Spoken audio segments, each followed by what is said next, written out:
Greetings, friends, and welcome to the show today. I'm incredibly excited about having with me Jim Wallis, who's the author of a new book entitled The False White Gospel that will be coming out April 2nd. And we're going to be talking with Jim about that book. But also with me is Walter Brueggemann, clearly the most prolific biblical scholar of the last 60 years. And the two of them combined, I think, have about 110 years of prophetic voicing to the church and to the world. What God has been up to in the world. And so I just think it's an incredible delightful opportunity to have the two of you together. And so thank you, Jim. Thank you, Walter, for our friends who are listening or watching. This will be loaded onto my podcast, The Church Dismantled, as well as the Walter Brueggemann Prophetic Imagination podcast, and also on my YouTube channel called Conrad Kanagy at Prophetic Imagination, and a variety of other places, including Facebook. Jim, welcome to the show. And this false white gospel, can you tell us what the motivation was for writing this, and why this book now, Jim? Well, let me start by thanking you, Conrad, for the wonderful work you did on Walter's biography, which I was very happy to support.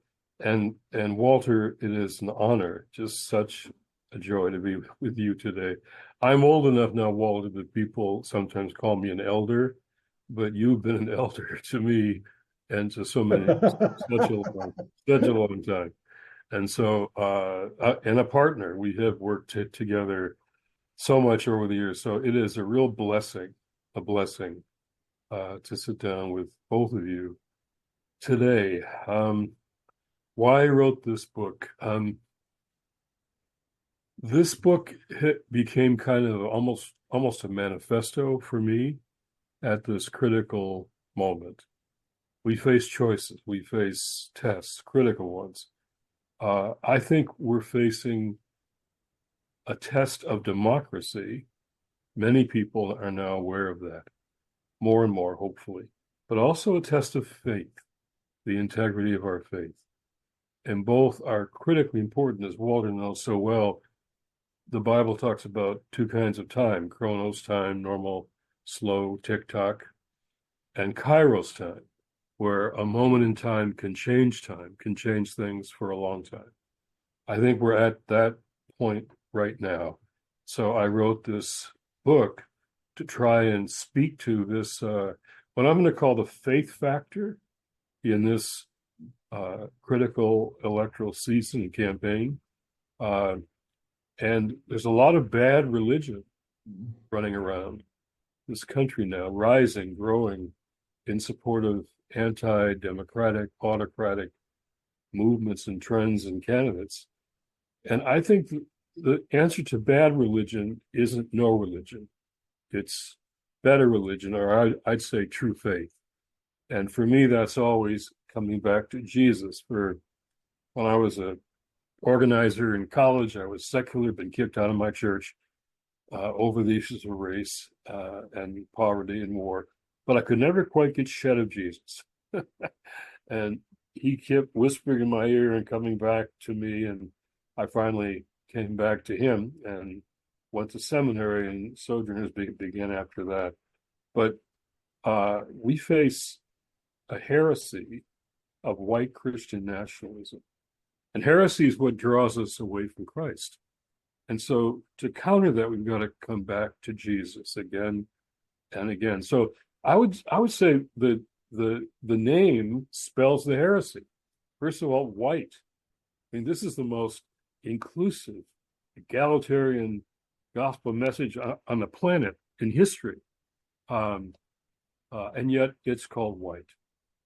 Christian, but they don't mean service. They mean dominance, domineering, control, taking charge of institutions of the nation from the top down. That's not Christian. And nationalism, my goodness, Jesus' last word to us was go into all the world, make disciples, teaching them the things I've taught you. The body of Christ is the most diverse, inclusive community on the planet. Not so much here. So to me, the name spells the heresy. So in this book, I take 6 iconic biblical texts that many of your listeners know well, and try to reframe them and refresh them for a new time. And to do so for Christians and churches, but also for others of different faiths or no faith at all. But these ancient texts could help bring us back and lay a foundation for, well, the first multiracial democracy in the world. That's what we would be creating, and that's what's at stake here. So how do we take the gospel and bring us back? And I'm calling the future for us maybe a remnant church.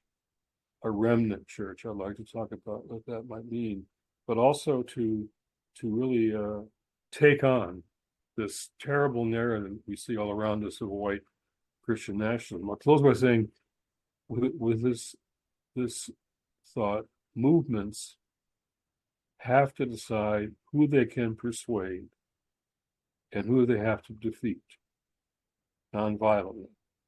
I think there's a lot of people out there who are stuck, confused, oblivious, but hungry for something different. I think there are persuadables out there, but I also think there are people who are very militant in the idolatry, false worship of Christian nationalism, and those people have to be defeated at the ballot box in this election year.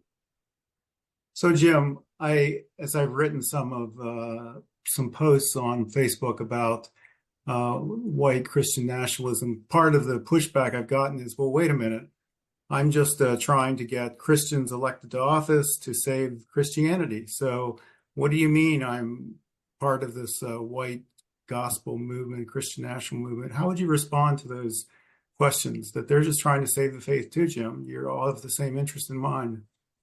Well, that's why I do these biblical texts, most teachings of Jesus, and say, okay, do we believe these or not? It was going to be the title of the book. Do we believe this? We say we believe or not. And I'm happy to, I hope this year, this book is a tool for people to use. And it's a conversation, a debate even, that I'm quite happy to have. And more importantly, that pastors can have in their own congregations, their own communities. What did Jesus say? And what did he do?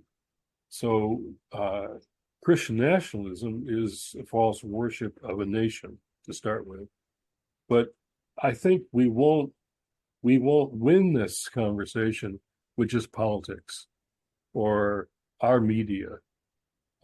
We can only win it with, let's really have a whole fresh new conversation about who Jesus was, what did he say, and what did he mean. Jesus has suffered an identity crisis in America.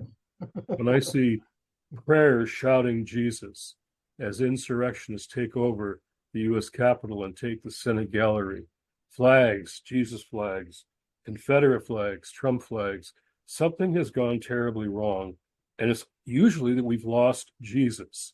So I want to go back to that and let's have a debate about that. What does our faith mean in relationship to this crisis that we now face? Walter, I've heard you say often that it's neither right nor left, but it's going deeper with the text. And I've heard a very similar thing from Jim. I'd just like to give you an opportunity to respond to Jim or to add your own expression of concern or what you see happening these days, that because you've written about the matter as well.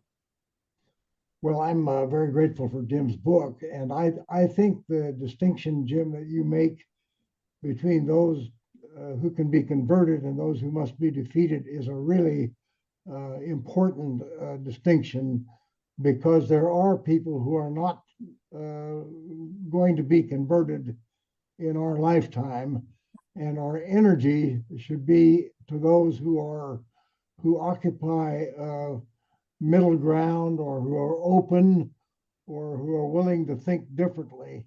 And I think this represents an important challenge, particularly to liberals and progressives, because for the most part, we think about our faith and our discipleship within the cocoon of white capital. And when you live, as we do in a capitalist society, we don't readily think about giving ourselves away. Walter, you have written much from the biblical text about some of the issues that concern Jim in this book, The False White Gospel. In fact, for you, it goes back most of your writing career, and certainly in the 70s shifted as you began to delve into Marx and to economics and so on. What about what Jim is up to strikes you as particularly important to both left and right and to this moment of history in our country? I think that white capitalism is committed to getting what we can, even if we follow Wesley about earn all you can, save all you can, spend all you can. It's still not giving self away. So Jesus' radicality challenges us all beyond our ordinary assumptions about economics or politics or faith. And I think that Jesus' self-giving all along the way of his pilgrimage to Jerusalem was a run-up to his execution by the Roman Empire, by his unwillingness to compromise and God's solidarity with his self-giving. So what Jim is teaching us is that self-giving toward the neighbor is a contradiction of the dominant values of our society to both liberals and conservatives subscribe. So there is a radicality to Jim that needs to be hosted by all of us.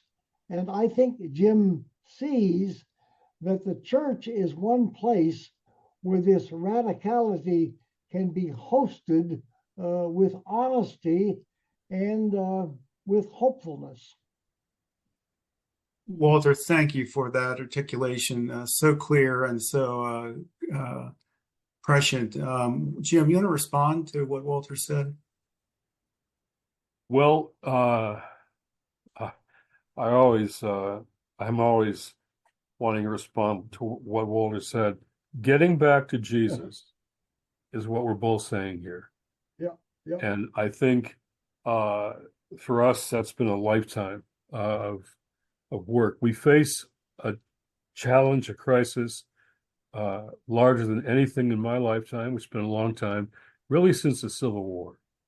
This is going to be a time when not only could we lose democracy, we really could, but we could lose the integrity of our faith, its perception, and a whole new generation will be paying attention to whether the churches come down on the side of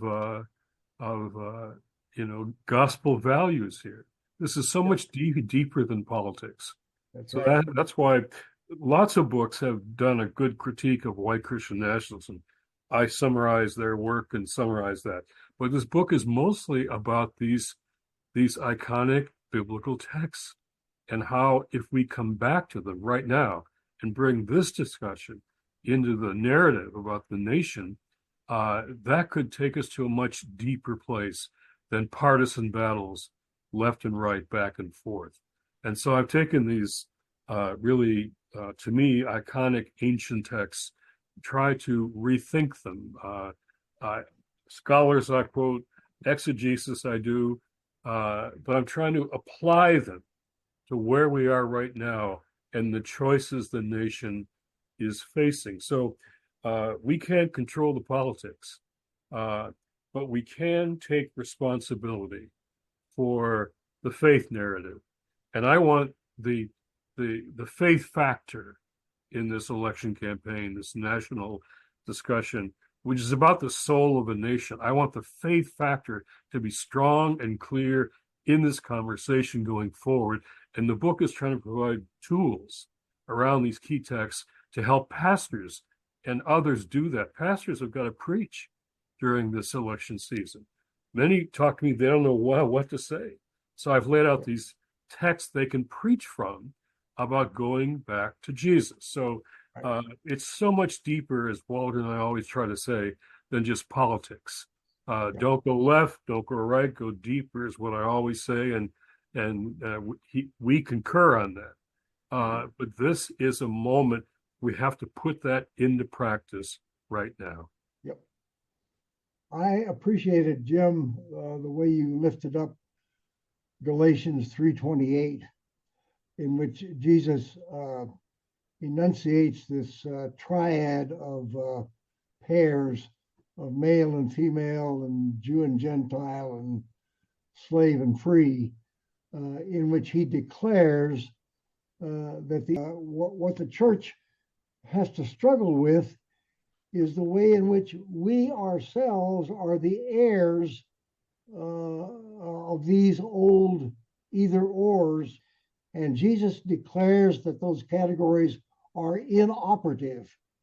And to your point about preaching, Jim, I think one could preach a year on Galatians 3:28 and what it was like at the church in Galatia, where these either ors were obviously operative in the Roman Empire, and to be this community that said, no, we will not organize our life, we will not perceive the world through these word pairs, because Jesus has shown us how those are not operative in the governance of God. So there's so much in just one text to work on. Well, that text, Walter, I discovered was a baptismal text formulated in the early church. Whenever there was a baptism, they'd read this text. This text. And so that's like they're saying, okay, we are this community following after this itinerant brown-skinned Palestinian rabbi. And in our community, we overcome these barriers of race and class and gender. That's what we do. It's not extracurricular. It's core to our mission and vocation. That's what we do. And they're saying, if you don't want to be a part of that kind of community, then you better go somewhere else. That's right. That's right. Because that's who we are. And wouldn't it be wonderful if American churches were saying that at all of our baptisms? This is who we are. We break down these barriers. We overcome these pillars of division in human society. And I found that this text, Galatians 3:28, was stricken from all the slaveholder Bibles. So at Fisk University, there's a slaveholder Bible. This text is gone because they were afraid this text leads right to multiracial democracy. Yes, that's right. And then, as you know, in Galatians, I think Paul is saying if you overcome this triad of divisions in 3:28, it will lead to a life of joy, peace, patience, kindness, forgiveness, which Paul then contrasts with the allusions to power and control, which he lists in another catalog in his letter to the Galatians. So Paul traces out the practical implications of Galatians 3:28 for the actual practice of the life of the church. It reminds me, Walter, of your own work on emancipation, that as you've described your life, you increasingly moved from kind of a moralism or categorical way of living to an emancipated life and freedom. And these way you've described this, these scriptures reflect that. And so I think of the text that Jim has also picked out, I think from John, about the truth will set you free. Is that right, Jim? Right, yes. Well, this is foundational. Jesus says you'll know the truth and the truth will make you free. He's not saying you'll know the truth, so just lie less. He's saying that the opposite of truth is captivity. The truth and freedom are indivisible. So this is one of the biggest concerns I have right now, the disinformation, the misinformation, the outright lying of political candidates, how a whole political party has accepted and is running on a big lie of a stolen election. So it's attacking the idea of the truth, that there is no truth. I talk in the book about when Jesus and Pilate are having their debate on truth, the day of his crucifixion.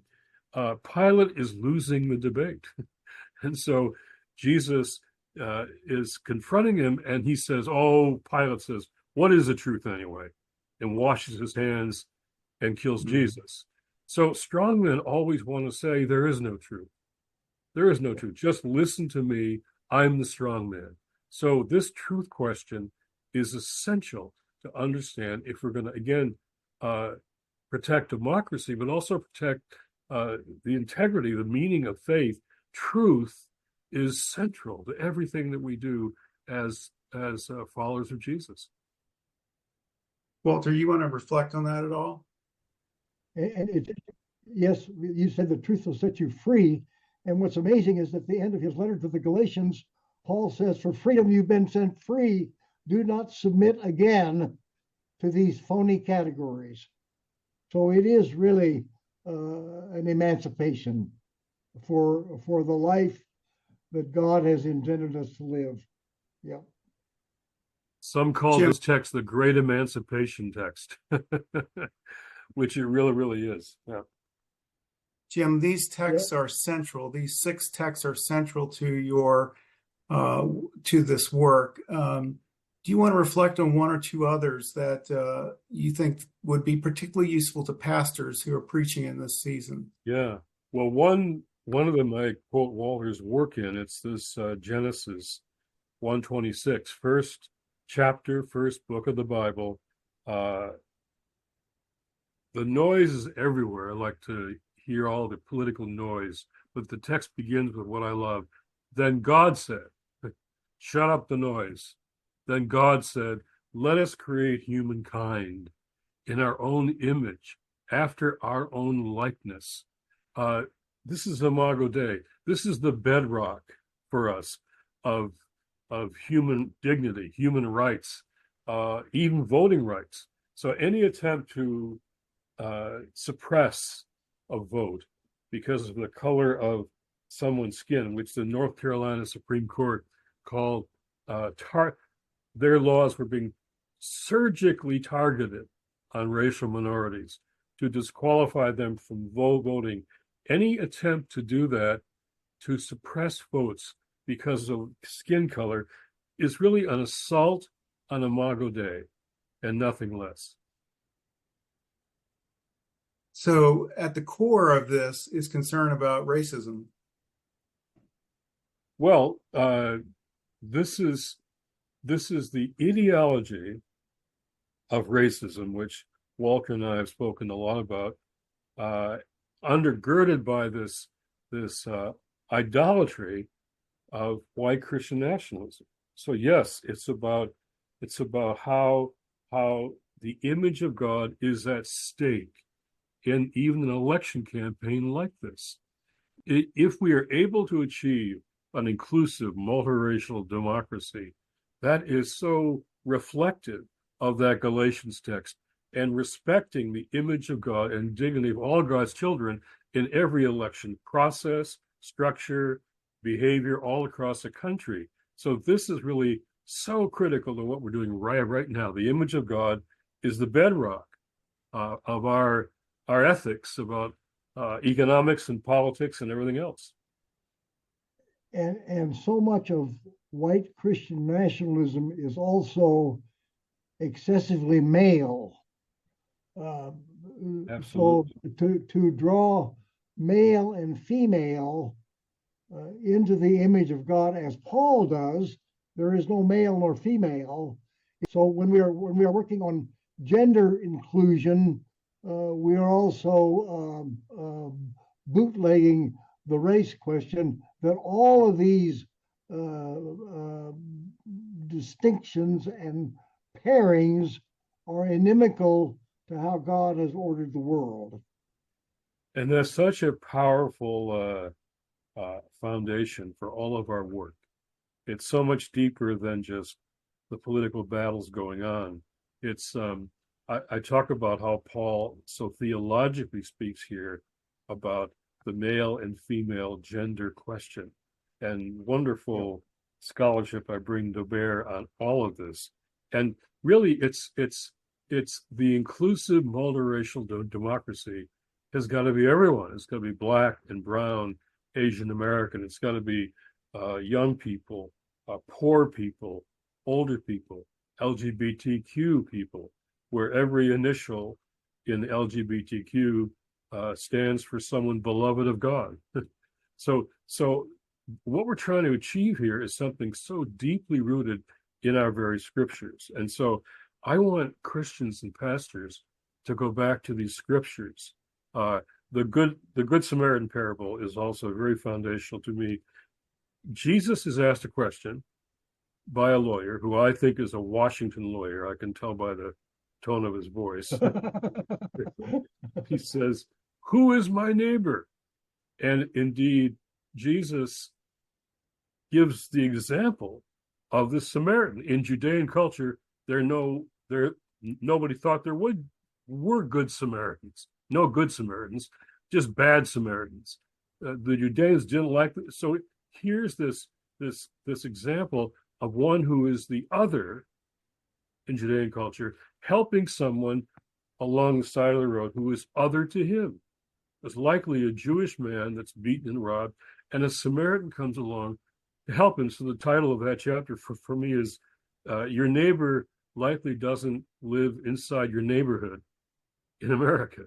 So how do we understand the neighbor so differently and more broadly than just our own neighborhoods?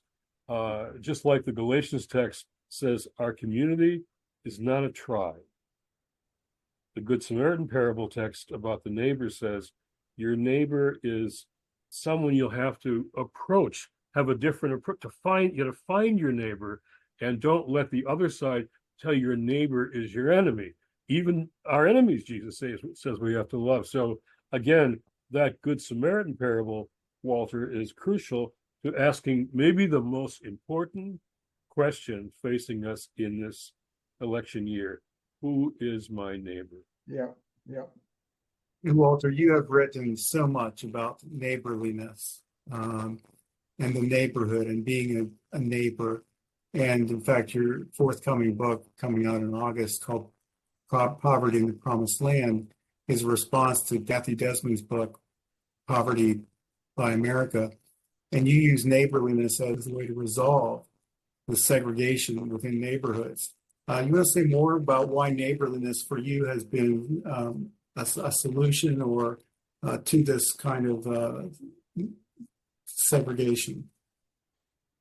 Well, what comes to mind is the way in which historically the church has tried to separate two great commandments of love God and love neighbor, and we have imagined that you could love God without loving neighbor.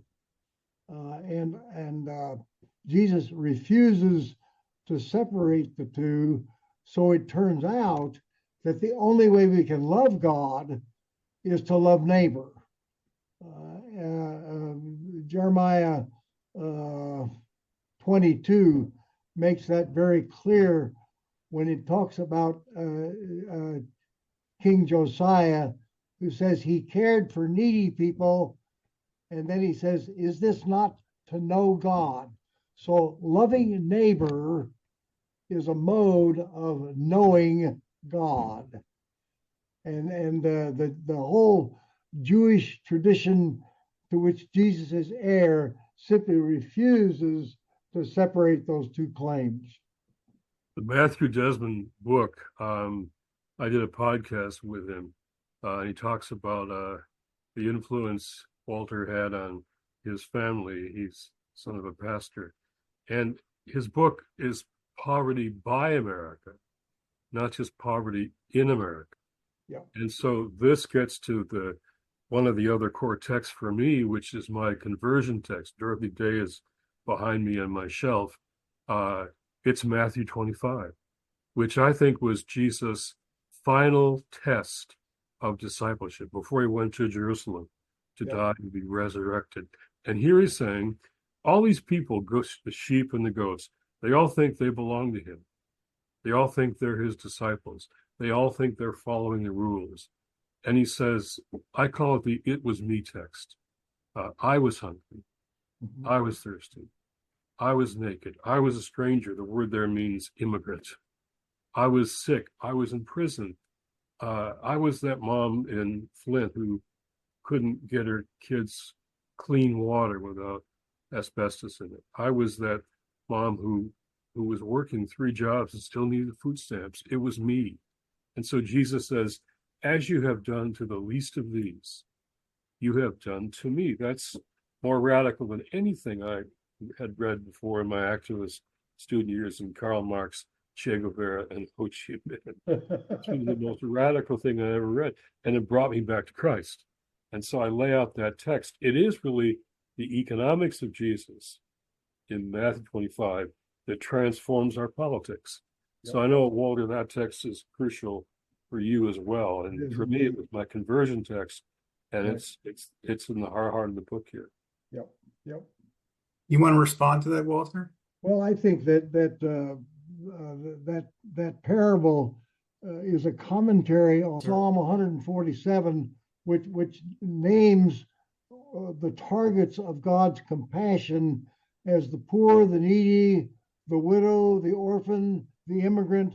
They're all there in the doxology of Israel, and so Jesus capitalizes on that to say these become the litmus text for what the practice of faith is about. Yeah.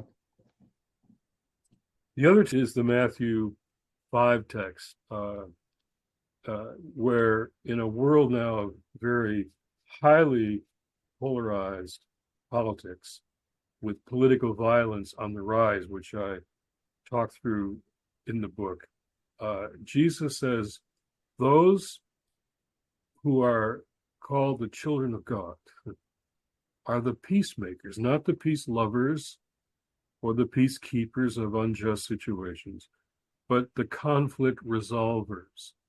Get the special distinction, the children of God.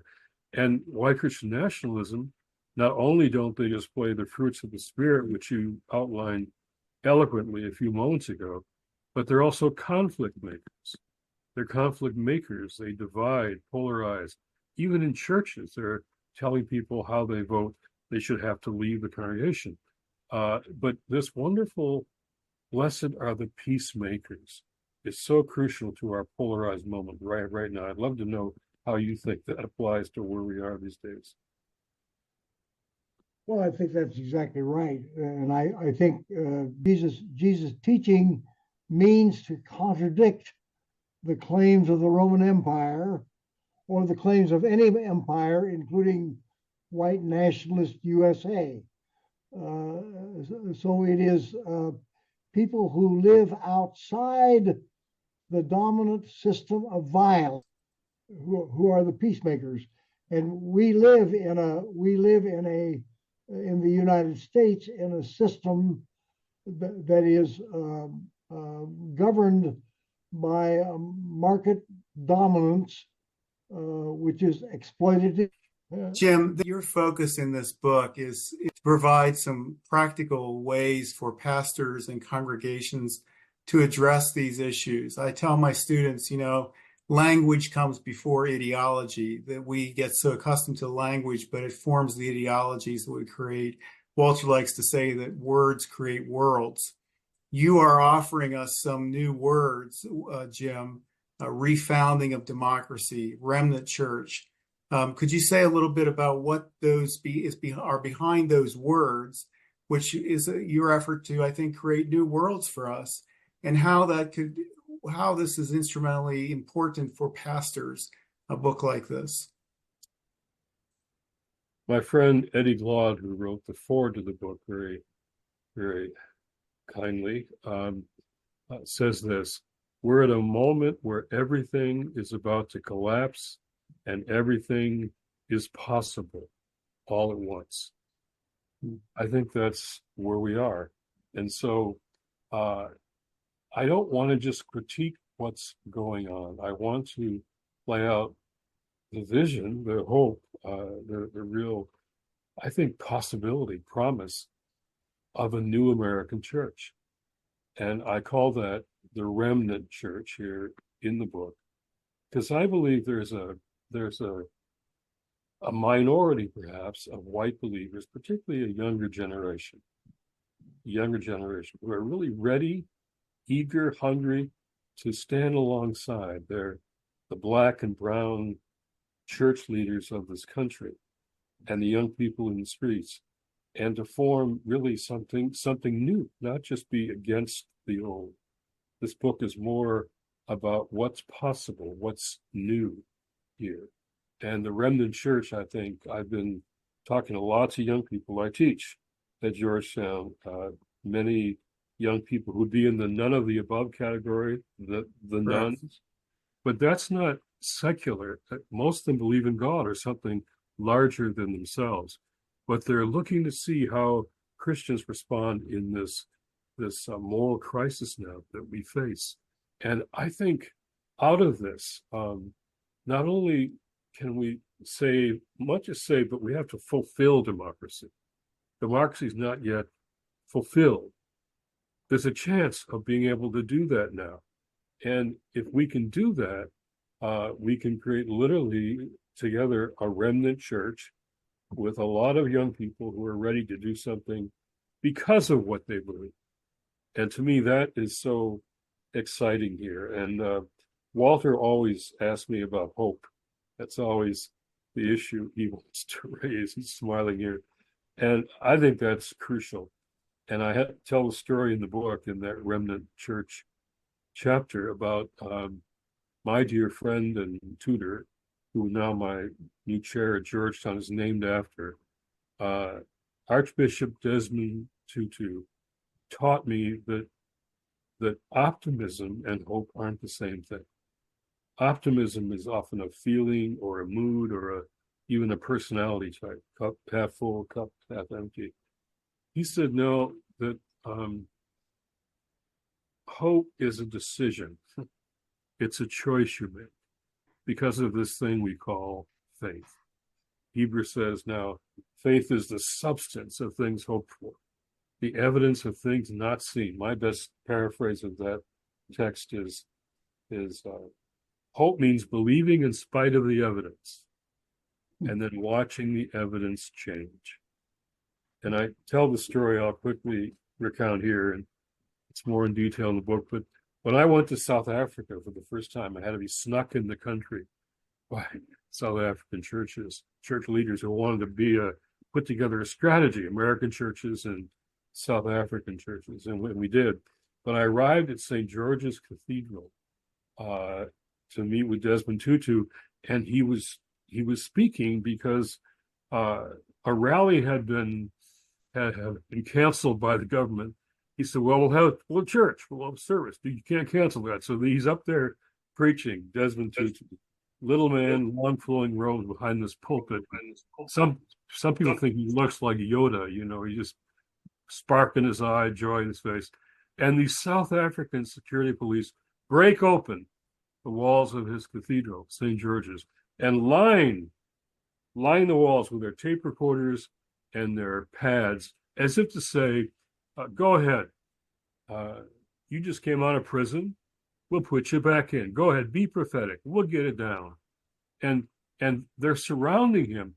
And on the outside, there are hundreds of military police that I had to sneak through and past to get into the cathedral. And so he's surrounded by the powers that be. And he stops speaking. He looks down. And clearly he's in prayer. And we're all waiting in that cathedral to know what's going to happen next. We're all terrified. Then he looks up and he smiles, that signature Desmond Tutu smile. He looks at the South African security police who are thugs. And he says, so you are powerful. Indeed, you are very powerful. But I serve a God who will not be mocked. And then he started bouncing like a good Baptist preacher. So we invite you today to come and join the winning side. And the young people leapt on their feet and danced outside. There's this toy dance they always did at protests. We follow them out, surrounded by all these armed police who didn't know what to do with dancing worshipers who weren't afraid of them. 10 years later, I'm back at the inauguration of Nelson Mandela. Guess who's master of ceremonies? Archbishop Desmond Tutu. I said, Bishop, do you remember that day in St. George's? And he smiled. I said, today they've all joined the winning side, because you couldn't find one person in South Africa that day who hadn't always been against apartheid, right? So he taught me the trajectory of hope for Christians, which is faith, sparking hope, creating action, and making change. Faith, hope, action, and change. And that's what I lay out in this last chapter. It's deeper than optimism. Many days I'm not optimistic, but hope is a decision we make because of this thing that we call faith. So, Walter, you always ask me about that, and that's right there in the last chapter of the book. Walter, I'd like to ask you to close with just one of the things that I found about you as I've written your biography is this incredible sense of hope that runs right through the core, as Jim said, of your writing. And can you just talk a little bit about why we can continue to hope and what hope is in this moment? Well, Jim's comment triggers for me an awareness of the last verses of Isaiah 40, which we usually translate, those who wait upon the Lord shall renew their strength. But the Hebrew word is hope. Those who hope upon the Lord will renew their strength. Wow. They shall walk and not be weary. They shall walk and not faint. They shall run and not be exhausted. They shall have energy. It's not in our institutions. It's in the God who stands over, above, in, with, and under the world. And this God will not quit until God has God's way. And so to be with God is to be on Jim's winning team. And what the poem says in Isaiah 40 is, if you don't have hope in God, you'll be pooped. You'll be exhausted. You won't care. You won't do anything. And so white nationalism encourages passivity. Don't do anything. Don't expect anything. Don't wait for anything. Don't hope for anything. Just take it the way it is. So the reference to God in all of this, God is the great guarantor that the power of hate and death cannot win. So Jim's bid that we get on the winning side is a very smart move. Get on the winning side with the God of well-being.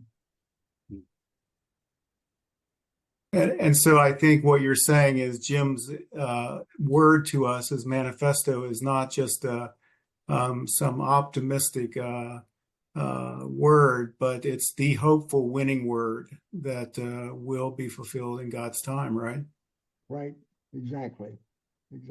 Walter, what a benediction you just gave for the American churches and for this culture at this time. We've got to move much deeper than optimism or apathy. The cynicism is used by the powers that be to get us to withdraw. That's right. So cynicism is really an act of privilege, because those who are going to be most impacted by the loss of democracy are going to be the most marginal people, the ones who are really already in trouble, on the edge, not having their needs met. They're going to be the ones who suffer the most. So cynicism, withdrawal, apathy will just not just kill our hope, but kill a lot of people. And so I think this is a calling, despite people's thoughts about candidates and their strengths and weaknesses and policy decisions. This has got to be a clear choice. that we make. Democracy and dictatorship literally have to be named and are on the ballot. And so for us as believers, our gift of hope, that's the gift we have most to bring. And Walter just described it so well. That's the gift of hope that I want to see the Christians and people of goodwill across faith traditions. That's what we have to give. We gotta be on God's side here. That's right. Yep. So, Jim, anything else you want to say as we close today? Thank you for both of you for being here with us. Well, we're going to have town meetings on faith and democracy across the country. So I want to turn a book tour into a town meeting tour. We're going to go to lots of cities. So I'd love to come to places where your listeners here can be part of all that. So, yeah, we want to get the book up and running well, and the pre-orders are helpful for that, I'm told. But I think we want to have a conversation all around the country. It's not just about a book, it's about the fundamental choices we have to make where both democracy and faith are at stake. So it sounds a bit like an old-time revival with an altar call, Jim. Hopefully, prayerfully so. We need an altar call. Thank you both for being with us. What a delight. And may God's blessing continue to strengthen you in the work you're doing.